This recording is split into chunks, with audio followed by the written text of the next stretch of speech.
It was a cold October morning when my family just moved into the neighborhood. We finished unpacking the boxes and just wanted to relax and watch some television. Although, since we moved into a new neighborhood, my mum told me I had to go meet our neighbors and make new friends. I denied, but she threatened to ground me for the weekends if I didn't do what she said. I know, great parenting. So after walking about 3 blocks, I see someone around my age playing outside on his bike, outside of what I'm guessing is his house. I decided to go up and introduce myself to him. "Hey, I'm David. I'm new to the neighborhood." "Nice to meet you," said the kid with a pleasant tone. "Name's Jackson. Where do you live at?" "Just a couple of blocks down the street." "That's a creepy part of the neighborhood. Too much forest.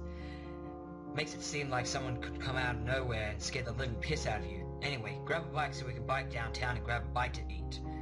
Jackson was sure the hell right about being creepy. When I walked down the part of the neighborhood, it felt like I was being watched by something, but I merely brushed it off and grabbed one of Jackson's bike and biked downtown to the nearest fast food restaurant with Jackson, and then biked back to the house and played video games with him until it was 10 o'clock at night when my mum called, telling me to get home ASAP. We said our goodbyes and I walked home alone. Those 3 blocks felt like 3 miles. The foliage made it so the road ahead of me was pitch black, making the environment around me an eerie feel.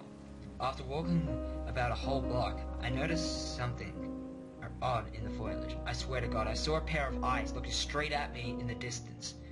I closed my eyes and rubbed them with my hands to check that I wasn't seeing things. Right as I opened my eyes, they were gone. The next morning was when I had to start school. I did the usual thing you do in the morning before school: get ready, eat breakfast, and pack my backpack. When I went outside, it was still very dark out with that eerie environment like last night. Made sense though, since I had to get to my bus stop at 6:30. Seems a bit early, but I don't really mind. As I'm walking down the dark road, I see a tall figure, at least 7 feet tall, and walking oddly across the road, with its head slanted downwards, and what looked like curved horns protruding from its forehead. I'm frozen in fear. What the hell it could be? After a couple of seconds of slowly walking, it stopped and raised its head and turned towards me. It was standing at a good 50 yards from me, and all I could see was its eyes, white as snow. I immediately faced the other way and ran faster than I ever ran before. I ran at a different and much longer route to my bus stop. I checked my watch and I was 5 minutes late to my bus stop. By the time I got there, the bus was just about to take off. Thankfully, the bus driver was kind enough to stop the bus so I could get on. During the whole day at school, I couldn't stop thinking about whatever that was on the road by my house. I couldn't even start a conversation without wandering off, thinking about it, but besides that, nothing too unusual happened at school, nor when the school ended, and when I hung out at Jackson's house the following day. But the worst was when I had to walk home from his house. It was about 8 o'clock and as dark as the last night, except that the whole way home I didn't see anything too strange besides the eeriness of the woods blanketing over the neighborhood.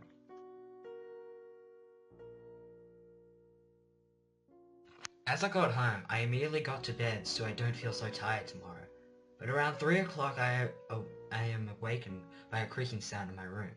As I get up, I noticed a tall figure at the end of my bed. By this time I could see all its features. It was wearing a black, ripped-up trench coat with tattered pants and shirt, also black. Its face was black and leathery, with horns that could relate to the horns of a goat. Its eyes were terrifying. They were pale white with no pigmentation, and not even a pupil in sight. Its mouth was large, sharp, carnivorous teeth. It had a massive tongue that could lip his upper teeth, as if it had lost something. I was immediately in shock and shuddered, but asked it, "Who are you?" It gave me a devilish smile and spoke to me in a demonic tone. "Hush, child. No need to be scared. There is no need to fear to be gone. I am merely just stopping by to warn you that you should never travel the roads alone at night, or you might not live to see the sunlight again. None of I can sense fear inside you." It walked closer to me as I crawled into the corner, frightened. He then stopped about a foot in front of me and rested his hand on my forehead. I blanked out afterwards. All I remember that I woke in my bed with blood on my hand and a red handprint on my forehead, nearly bleeding. with a bloody nose also.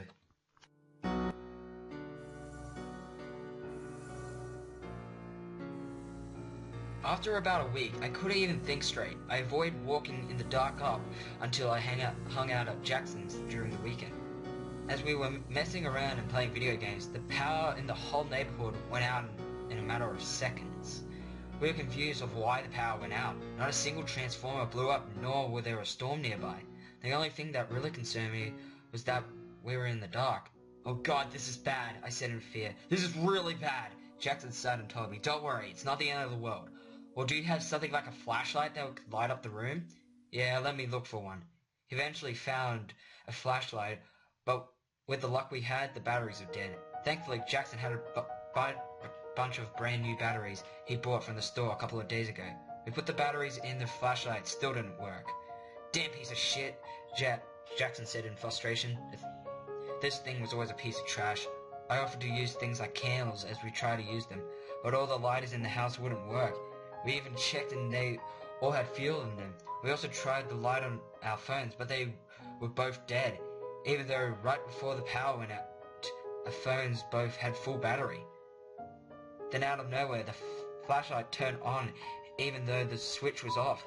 My heart sank when I saw what the flashlight was pointing to. From across the room was that demon that visited me in the night. He opened his mouth and out came a deafening screech as he charged at us. I hit a wall so hard my vision started to blur as I started to black out. When I woke, all I saw was a carcass of Jackson with his eyes and limbs missing. I started to vomit everywhere and tried to make myself get out of the house. When I walked downstairs, I see his parents dead with their eyes and limbs missing. I looked closely and what I saw was life-scaring.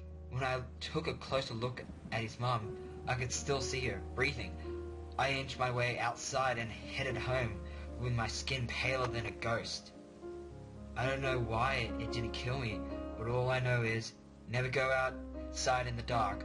Always keep a light source with you, and always be prepared if there's a power outage in your neighborhood. Be prepared. And lastly, never show fear. Never fear the Reaper.